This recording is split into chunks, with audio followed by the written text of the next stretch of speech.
Well, of course, Prabhupada had the Bhakti Shakti. So, Mahabhagavat has the Bhakti Shakti, the Vaishnava. And it's the seva attitude. As long as you're yasya prasadad bhagavat prasad, yasya prasada nagati katopi. As long as you're doing what he wants and you're pleasing him. Now you can either please him or you can impress him, which is even better. But if you're doing what he wants, if you're speaking the way he wants you to speak, according to what he has given you and said to speak, and if you're doing what he wants you to do, you'll be pleasing him. And if you're pleasing him, then the Bhakti Shakti, to some degree, works through you.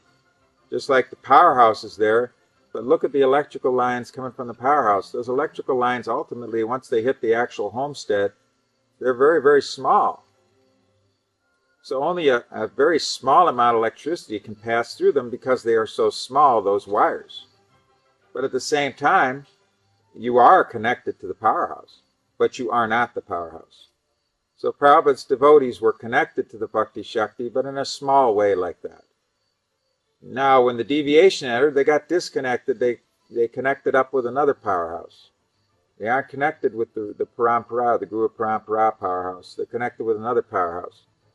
So that empowerment, we need to get it back to the real powerhouse, which means return to square one on Siddhanta, return to square one on the process, return to square one on the formula for authority, return to square one on behavior, return to square one on devotee reciprocation. All these things have to return to square one to get us back to the powerhouse. And it's going to be a very painful process. There's no way around it. If you've been eating constantly rice and yogurt and bananas, and you've been eating, and all of a sudden now you got constipation so bad and it can't even move, well, you got a problem. And you're going to have to undergo pain to get out of that problem, and there's no way around it.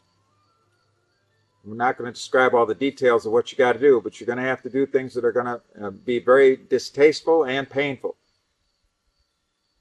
So this whole thing is bollocksed up. In order to get it freed from that, we're going to have to undergo pain. We're going to have to undergo attrition. Attrition is taking place gradually anyway. I'm not saying the whole thing has to crater, but there's going to be pain and attrition if it's going to be able to flip back to providence.